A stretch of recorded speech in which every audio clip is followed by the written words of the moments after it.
Okay, so today we're going to be taking a look at how to make an ambient loop in Logic Pro 10 using Space Designer and Varispeed, two of my favorite effects for kind of sound design. All right, so we're going to try and recreate this little loop that I came up with here. And the first step, of course, is to kind of get your initial creative idea. So for me, I think I started this idea off with this pad here, which is just an EX24 preset, EXS24 preset called Bit Surround Dark.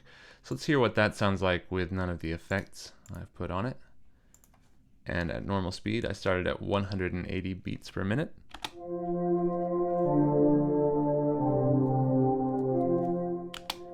That's already a really nice sounding thing, but I added a few effects here. The first, I added a channel EQ to filter out some of the unpleasant frequencies I was hearing. And actually, I think I added this afterwards because first, before I added that, I added this this lovely Spectral Gate. So let's hear what that sounds like.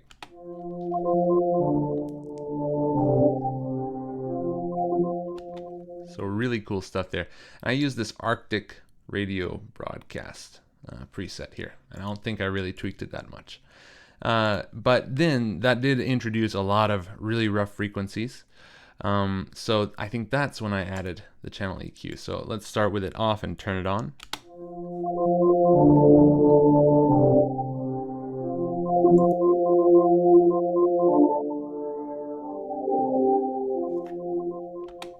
So that kind of tames the sound a little bit. I also added this multiplier here, just to, I'm sorry, not multiplier, multipressor, to kind of compress the sound at different places. So again, we'll start with it off and turn it on, see what the difference is. Kind of wild and everywhere. Then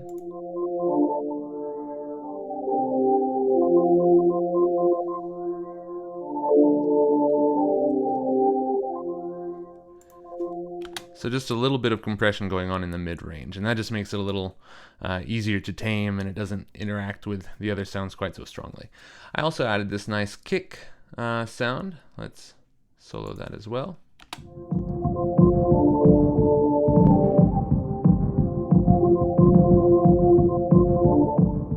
Kind of a punk sound.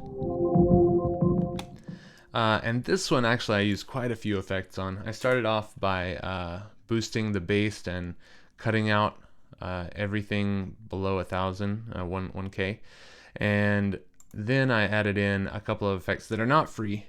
I added some MaxxBass as well as some LoAir, two really fantastic but kind of pricey effects from Waves. And then I added the star of our show today, Space Designer, and I added this impulse here at Long City Street, 2.4 seconds. And this one was under large spaces, outdoor spaces, and it's the very first one here. And again, I don't think I really tweaked it. I just made sure the dry was all the way up and the reverb was only somewhat up. All right, so that's how I did the kick. And then I think the most interesting texture in this whole thing comes here. So let's start by listening to this with nothing on it and hearing what it sounds like.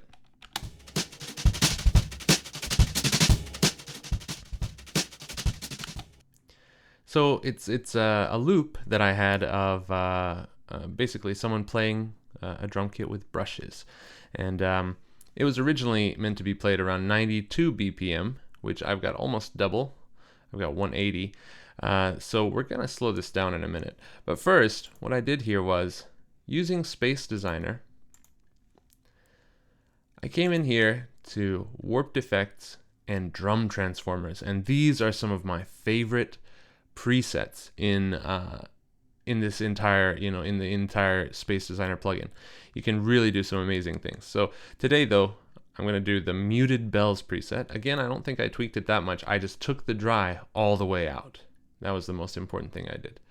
So just with that already, it sounds pretty cool.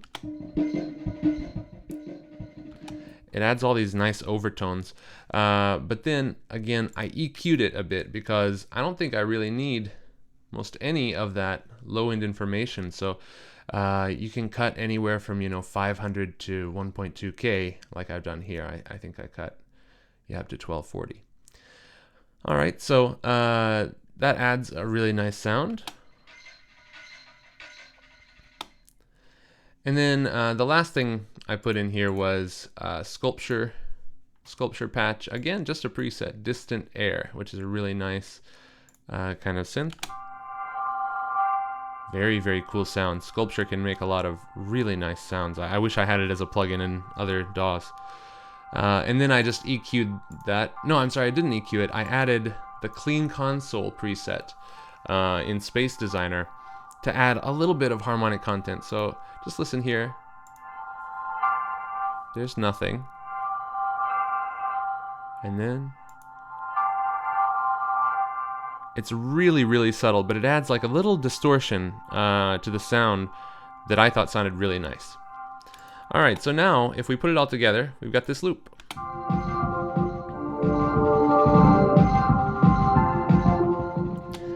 That sounds really way too hectic for me. Because I was kind of aiming for something really soft and ambient, but I anticipated all of this. That's why I put my BPM all the way up to 180, and I've been composing like this. Because now we're going to come in here and use Varispeed. If you don't see this, you need to right-click somewhere up here, like over here, and hit Customize Control Bar and Display.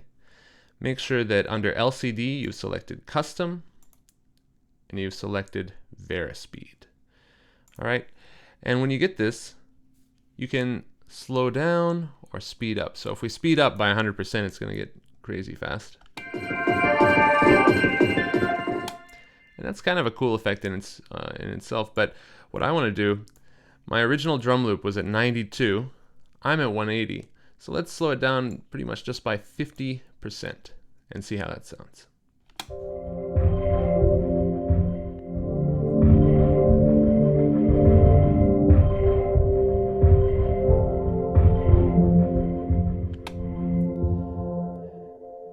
And there you have it. It creates this really beautiful, rich, deep ambient texture, and it's obviously a lot more pleasant to listen to. But you also get those really nice harmonics, especially the high-end content in the drum loop using Space Designer and that muted bells preset. So just listening to that by itself.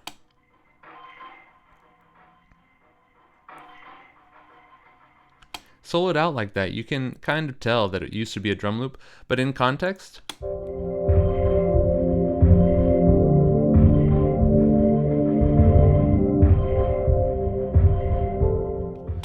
I think it has that really nice quality of just this beautiful sound in the background that you're not quite sure what it is or where it came from or how it was made.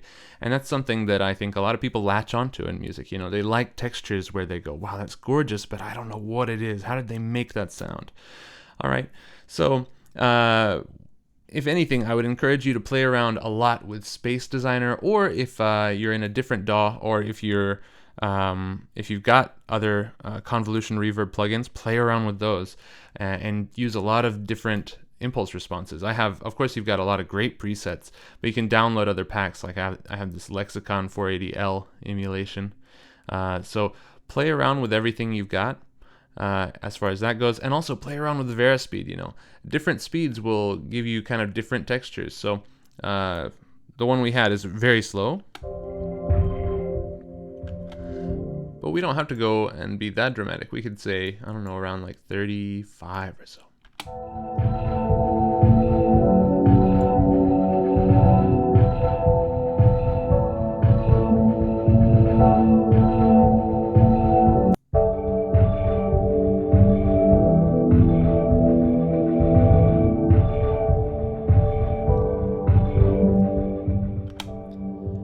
So just play around and see what sounds good to you. And when you've got it all working, you can just bounce these tracks out, bounce them in place, or bounce the regions, and then bring your project back up to normal speed and build around them. And it's a really fun way to work. It's been done by a lot of famous artists. So give it a shot, let your creativity run wild, and I'll see you next time. Thanks.